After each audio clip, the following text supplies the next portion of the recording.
Caribbean সাগরের বুকে এক ছোট্ট দ্বীপ, যার আয়তন মাত্র ৪৪৪ বর্গ কিলোমিটার। জনসংখ্যা একটি মাঝারি শহরের চেয়েও কম। তবু এই ছোট্ট দেশ আজ বিশ্বকে চমকে দিয়েছে। এটাই কুরাসাও, একসময় জলদস্যুদের দ্বীপ, দাস ব্যবসার কেন্দ্র, ডাচ উপনিবেশ, আর আজ পর্যটন ও ফুটবলের নতুন বিস্ময়। কিভাবে একটি ক্ষুদ্র দ্বীপ বিশ্বকাপের মঞ্চে উঠে এলো, কিভাবে মরুভূমির মতো শুষ্ক এক দ্বীপ হয়ে উঠল ক্যারিবিয়ানের অন্যতম সুন্দর পর্যটন স্বর্গ। জানা অজানা বিশ্বে আজকের পর্বে আমরা জানব কুরাসাও সম্পর্কে না জানা ইতিহাস।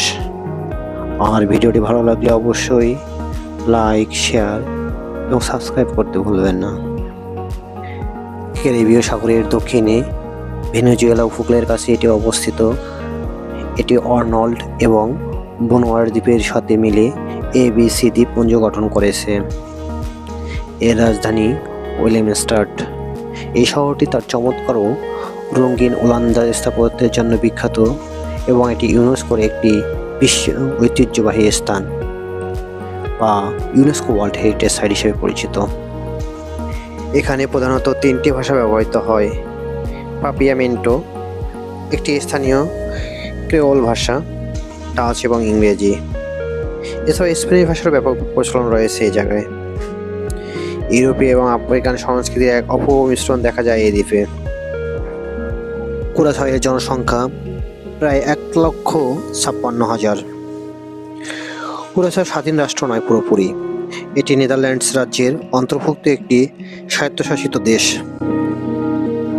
কুরাসাও তার স্ফটিকের মতো পরিষ্কার নীল পানি এবং অসাধারণ সমুদ্র সৈকতের জন্য বিশ্বজুড়ে পরিচিত। স্কুবা ডাইভিং এবং স্নরকেলিংয়ের জন্য এটি একটি স্বর্গরাজ্য।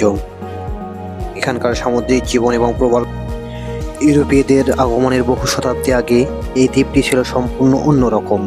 প্রায় ৬,০০০ বছর আগে দক্ষিণ আমেরিকার মূল ভূখণ্ড, বিশেষ করে আজকে ভেনেজুয়েলা থেকে এখানে আগমন ঘটে প্রথম মানুষের।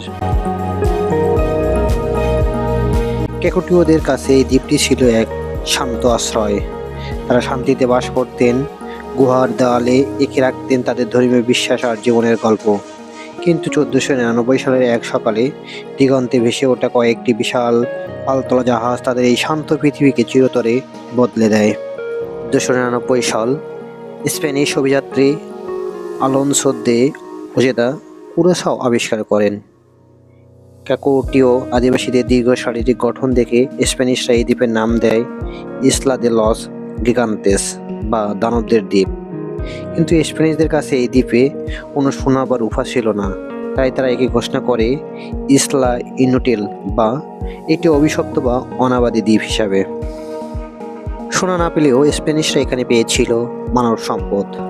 মাত্র কয়েক বছরের মধ্যে পুরো দ্বীপের আদিবাসী জনসংখ্যাকে জোরপূর্বক ধরে নিয়ে যাওয়া হয় হিম্পানিওলার সোনার খনিতে দাস হিসেবে কাজ করার জন্য। কুরাসাও হয়ে পড়ে জনমানবহীন এক পরিত্যক্ত ভূমি। এরপর ১৬৩৪ সালে ডাচরা দ্বীপটি দখল করে নেয়। ডাচ ওয়েস্ট ইন্ডিয়া কোম্পানি কুরাসাওকে পরিণত করে ক্যারিবিয়ানের অন্যতম বড় বাণিজ্যিক কেন্দ্রে। কুরাসাও হয়ে ওঠে দাস ব্যবসার ভয়ঙ্কর কেন্দ্র। আফ্রিকা থেকে আনা হাজার হাজার মানুষকে এখানে বিক্রি করা হতো। এই ইতিহাস আজও দ্বীপের সংস্কৃতিতে গভীরভাবে রয়ে গেছে।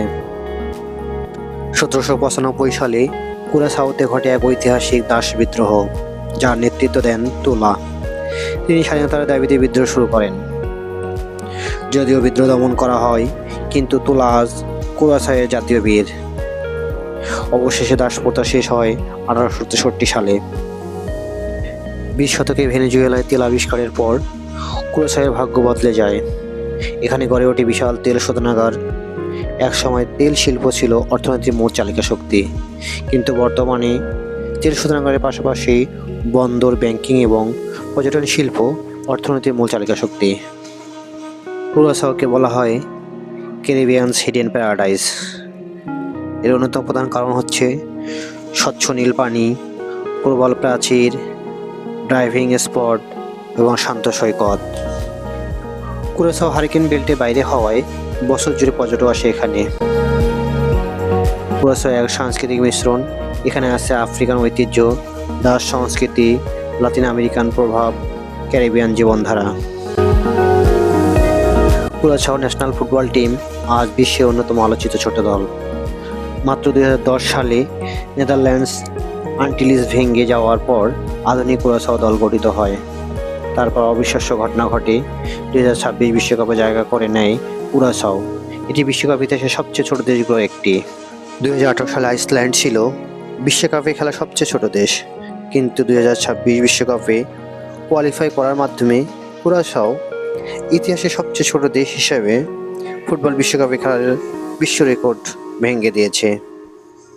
কুরাছাও এর এই ফুটবল বিপ্লবের পেছনে রয়েছে নেদারল্যান্ডসে থাকা তাদের প্রবাসী বা ডাচ বংশোদ্ভূত খেলোয়াড়রা। প্যাট্রিয়ট উইঙ্গার তাহিত চং, জুনিনহো বাকুনা এবং কিংবদন্তি গোলরক্ষক ইলোয় রোম এর মতো খেলোয়াড়রা যারা নেদারল্যান্ডের যুব দলে খেলেছেন, তারা নিজেদের মূল শিকড় কুরাছাও এর হয়ে খেলার সিদ্ধান্ত নেন। সাবেক ডাচ তারকা পেট্রিক ক্লুইভার্ট কোচ হিসেবে এসে এই প্রবাসীদের দলে ফেরানোর প্রক্রিয়া শুরু করেছিলেন। 2026 সালে কনকাকাফ অঞ্চলের বাছাই পর্বে কুরাছাওকে WOF বা নীল তরঙ্গ নামে ডাকা হয়। বাছাই পর্বে দ্বিতীয় রাউন্ডে তারা বার্বাডোস, আরুবা, সেন্ট লুসিয়া এবং হাইতিকে হারিয়ে অপরাজিত থাকে। চূড়ান্ত রাউন্ডে জামাইকা, ত্রিনিদাদ ও টোবাগো এবং বারমুডার মতো শক্তিশালী দলের গ্রুপে পরেও তারা বাজিমাত করে। ঘরের মাঠে জামাইকাকে 2-0 গোলে হারানো এবং শেষ ম্যাচে কিংস্টনে জামাইকার সাথে গোল শূন্য ড্র করে গ্রুপ চ্যাম্পিয়ন হিসেবে সরাসরি বিশ্বকাপের টিকিট কাটে। পুরো বাছাই পর্বে তারা রেকর্ড 28টি গোল করে। 2026 সালের জুন-জুলাইয়ে যুক্তরাষ্ট্র, কানাডা ও মেক্সিকোতে অনুষ্ঠিত হতে যাওয়া এই বিশ্বকাপে কুরাছাও পড়েছে অন্যতম কঠিন গ্রুপ ইতে। কিংবদন্তি ডাচ কোচ ডিক অ্যাডভোকেট এর অধীনে তারা মাঠে নামবে। এক সময়ে যে দ্বীপটিকে স্প্যানিশরা ইসলা ইনুটিল বা অভিশপ্ত অনাবাদী দ্বীপ বলে অবহেলা করেছিল, আজ সেই দ্বীপে 1.5 লাখ মানুষ তাদের ফুটবল ও সংস্কৃতির রঙিন পতাকা নিয়ে বিশ্বমঞ্চে সবচেয়ে বড় আসরে দাপিয়ে বেড়াচ্ছে।